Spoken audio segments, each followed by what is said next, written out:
Good afternoon, folks. Vice President Harris and I just received a briefing from our economic team, and we remain in a once-in-a-century public health crisis that's led to the most unequal job and economic crisis in modern history. And the crisis is only deepening. It's not getting better, it's deepening. Yesterday, we learned that 900,000 more Americans file for unemployment. 900,000. They join millions of Americans who, through no fault of their own, have lost the dignity and respect that comes with a job and a paycheck. So many of them never thought they'd ever be out of work in the first place. And just like my dad did when he used to lie awake at night when I was a kid, staring at the ceiling, unable to sleep because he worried about whether or not he was about to lose his health care, or whether we were going to have the money to pay the mortgage because of the economic circumstance he was in. And now a lot of these folks are facing eviction, are waiting hours in their cars, literally hours in their cars, waiting to be able to feed their children as they drive up to a food bank. It's the United States of America, and they're waiting to feed their kids. Folks who are able to still keep their job, many have seen their paychecks reduced, and they're barely hanging on and wondering what's next. Sometimes the anxiety about what's going to happen next is more consequential than what actually happened. But this is happening today in America. And this cannot be who we are as a country. These are not the values of our nation. We cannot, will not let people go hungry. We cannot let people be evicted because of nothing they did themselves. They cannot watch people lose their jobs, and we have to act. We have to act now. It's not just to meet the moral obligation to treat our fellow Americans with the dignity and respect they deserve. This is an economic imperative, a growing economic consensus that we must act decisively and boldly to grow the economy for all Americans, not just for tomorrow, but in the future. There's a growing chorus of top economists that agree that at this moment of crisis, with the interest rates as low as they are, historic lows, it is smart fiscal investment, including deficit spending, and they're more urgent than ever. You know, and that return on these investments in jobs and racial equity is going to prevent long-term economic damage and benefits that are going to far surpass their cost. If we don't act, the rest of the world is not standing still in terms of their competitive advantage or their competitive possibilities relative to us. That our debt situation will be more stable and not less stable, according to these economists, and that such investments in our people is going to strengthen our economic competitiveness as a nation and help us outcompete our competitors in the global economy, because we're going to grow the economy with these investments. While the COVID-19 package that passed in December was the first step, as I said at the time, it's just a down payment. We need more action, and we need to move fast. Last week, I laid out a two-step plan of rescue and recovery to get through the crisis and to a better and stronger and more secure America. The first step of our American Rescue Plan is a plan to tackle the pandemic and get direct financial relief to Americans who need it the most. You know, in just a few days, it's just been a few days since I outlined this plan. It's received bipartisan support from a majority of American mayors and governors. Businesses and labor organizations have together welcomed it as an urgent action that's needed. Even Wall Street firms have underscored its importance. In fact, an analysis by Moody's estimates that if we pass our American Rescue Plan, the economy would create 7.5 million jobs just in this year alone. That would be on the way to the more than 18 million, I think it was 18,600,000 jobs that they believe would be created over the 4-year period with our Build Back Better recovery plan. And with our American Rescue Plan, our economy would return to full employment a full year faster than without the plan. Even President Trump's now, not some liberal organization, President Trump's top former economic advisor, Kevin Hassett, said, quote, he absolutely is in favor of this rescue plan. This almost doesn't have a partisan piece to it. We're seeing the support because this plan takes a step that we so urgently need, more than just a step, number of steps. It funds big parts of the COVID-19 national strategy that we released yesterday. Our national strategy puts us on a war footing to aggressively speed up our COVID-19 response, especially on vaccines and testing and reopening our schools. I found it fascinating. Yesterday, the press asked the question, is, $100 million enough? Week before, they're saying, Biden, you crazy? You can't do $100 million in 100 days. Well, we're going to, God willing, not only do $100 million, we're going to do more than that. But we have to do this. We have to move. The American Rescue Plan also includes economic relief for most Americans who are in need. We're going to finish the job of getting a total of $2,000 in direct payments to folks.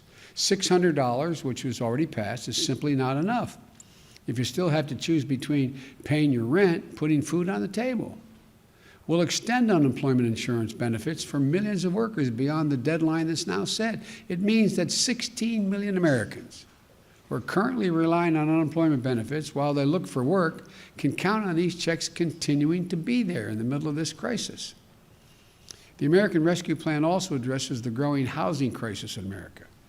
Approximately 14 million Americans, 14 million, have fallen behind on rent, and many risk eviction. If we fail to act, there will be a wave of evictions and foreclosures in the coming months as this pandemic rages on, because there's nothing we can do to change the trajectory of the pandemic in the next several months.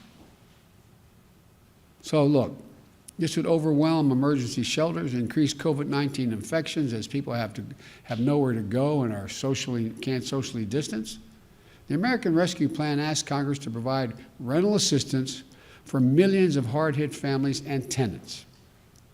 This will also be a bridge to economic recovery for countless mom and pop landlords who can't afford not to have the rent. But they can't wait. So on Inauguration Day, I directed my administration to extend nationwide restrictions on evictions and foreclosures. These crises are straining the budgets of states and cities and tribal communities that are forced to consider layoffs and service reductions among essential workers. Police officers, firefighters, first responders, nurses, they're all at the risk of losing their jobs. Over the last year, more than 600,000 educators have lost their jobs in cities and towns. The American Rescue Plan will provide emergency funding to keep these essential workers on the job and maintain essential services. Look, it will also help small businesses that are the engines of our economic growth. When you say small business, most people think the major corporate entities are the ones that hire everybody. These small businesses are the glues that hold, and they're important, but these small businesses that hold the community, the glue that hold these communities together. They are hurting badly, and they account for nearly half of the entire U.S. workforce, nearly half. Our rescue plan will provide flexible grants to help the hardest hit small businesses survive the pandemic, and low-cost capital to help entrepreneurs of all backgrounds create and maintain jobs, plus provide essential goods and services that communities so desperately depend on. Look, our recovery plan also calls for an increase in the minimum wage at least $15 an hour. No one in America should work 40 hours a week making below the poverty line. $15 gets people above the poverty line. We have so many millions of people working 40 hours a week, working, and some with 2 jobs, and they're still below the poverty line. Our plan includes access to affordable child care. That's going to enable parents, particularly women, to get back to work. Millions who are not working now because they don't have that care. All told, the American Rescue Plan would lift 12 million Americans out of poverty and cut child poverty in half. That's 5 million children lifted out of poverty. Our plan will reduce poverty in the Black community by 1/3, and reduce poverty in the Hispanic community by almost 40%. I look forward to working with members of Congress of both parties to move quickly to get this American Rescue Plan to the American people. And then we can move with equal urgency and bipartisanship to the second step of our economic plan, to Build Back Better, the recovery plan. It's a plan that's going to make historic investments in infrastructure, manufacturing, innovation, research and development, and clean energy, and so much more that's going to create millions more jobs, good paying jobs, not minimum wage jobs. Well, while we work with members of both parties in the Congress, there are steps that we can and must take right now. For example, on Inauguration Day, I directed my administration to pause student loan repayments for interest, for the interest payments for Americans with federal student loans until at least September.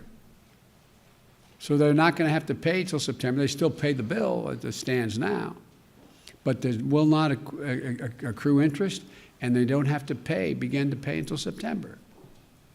And we may have to look beyond that, I might add. Today, I'm signing an executive order that directs the whole of government, a whole of government effort to help millions of Americans who are badly hurting. It requires all federal agencies to do what they can do to provide relief to families, small business, and communities. And in the days ahead, I expect agencies to act. Let me touch on two ways these actions can help change Americans' lives. We need to tackle the growing hunger crisis in America. 1 in 7 households in America, 1 in 7, more than 1 in 5 Black and Latino households in America, report they do not have enough food to eat. That includes nearly 30 million adults and as many as 12 million children. And again, they're in this situation through no fault of their own. It's unconscionable. The American Rescue Plan provides additional emergency food and nutrition assistance for tens of millions of children and families to address this crisis. But families literally can't wait another day. As a result of the executive order I'm going to shortly sign, the Department of Agriculture will consider taking immediate steps to make it easier for the hardest hit families to enroll and claim more generous benefits in the critical food and nutrition assistance area. This is going to help tens of millions of families, especially those who can't provide meals for their kids, who are learning remotely at home, are not receiving the regular meal plans that they have at school for breakfast or lunch. We also need to protect the health and safety of the American worker. Right now, approximately 40% of households in America have at least one member with a pre-existing condition. Just imagine, you're out of work through no fault of your own. You file for unemployment while you're looking for a job. You find one, and you get an offer. But then you find out there's a high risk of you getting infected with COVID-19 because of your condition. You and your loved ones have even greater risk of death and serious illness because of the pre-existing conditions. So you turn it down. Right now, if you did that, you could be denied unemployment insurance because you're offered a job, you didn't take it. It's wrong. No one should have to choose between their livelihoods and their own health or the health of their loved ones in the middle of a deadly pandemic. Because of the executive order I'm about to sign, I expect the Department of Labor to guarantee the right to refuse employment that will jeopardize your health, and if you do so, you'll still be able to qualify for the insurance. That's a judgment the Labor Department will make. Look, there are just two consequential ways that the action I'm taking today will help people in need. Another way to help approximately 2 million veterans maintain their financial footing by pausing federal collections on overpayments and debts. Another makes sure that federal contractors who are receiving taxpayers' dollars provide their workers with the pay and benefits they deserve. These are places where federal tax dollars are administered, are being made available to build things from ships to staircases. And the federal government lets the contract, and we're going to make sure that they buy American and are made in America. And here's another. Right now, there are up to 8 million people that are eligible for direct payments from the CARES Act and a relief bill passed in December. They're entitled to those payments, but there's not an easy way for those folks to access them. So we're making it a priority today to fix that problem and get them relief they're entitled to. Look, I'm going to close and summarize this way. A lot of America is hurting. The virus is surging. We're 400,000 dead, expected to reach well over 600,000. Families are going hungry. People are at risk of being evicted. Job losses are mounting again. We need to act. No matter how you look at it, we need to act. If we act now, our economy will be stronger in both the short and long run. That's what economists left, right, and center are telling us. Both liberal and conservative will be better and stronger across the board. If we act now, we'll be better able to compete with the world. If we act now, we'll be better able to meet our moral obligations to one another as Americans. I don't believe the people of this country just want to stand by and watch their friends, their neighbors, coworkers, fellow Americans go hungry, lose their homes, or lose their sense of dignity and hope and respect. I don't believe that, especially in the middle of a pandemic that's so weakened and wreaked so much havoc and caused so much pain on America. That's not who we are. The bottom line is this: we're in a national emergency. We need to act like we're in a national emergency. So we've got to move with everything we've got, and we've got to do it together. I don't believe Democrats or Republicans are going hungry and losing jobs. I believe Americans are going hungry and losing their jobs. And we have the tools to fix it. We have the tools to get through this. We have the tools to get this virus under control and our economy back on track. And we have the tools to help people. So let's use the tools, all of them. Use them now.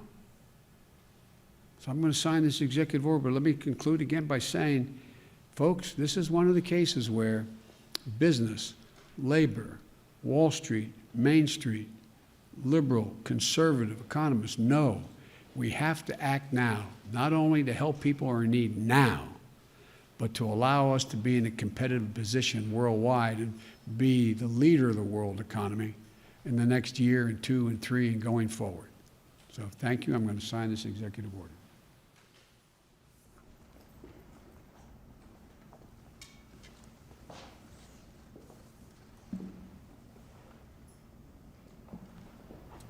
The first one is the economic relief related to COVID-19 pandemic.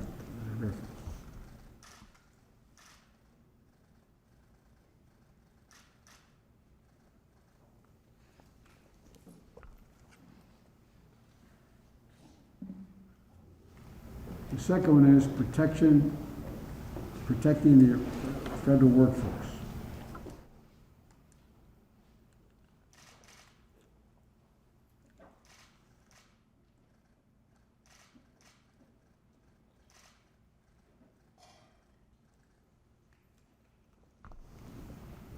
Thank you very much. Mr. President, do you support Mr. McConnell's timeline for a February impeachment trial? I haven't heard the detail of it, but I do think that having some time to get our administration up and running would be. I want to thank the Senate for passing out our Secretary of Defense. Looks like our Secretary of Treasury. Looks like our Secretary of State's in place. So the more time we have to get up and running and meet these crises, the better. Great, thank you guys. Thank you so much.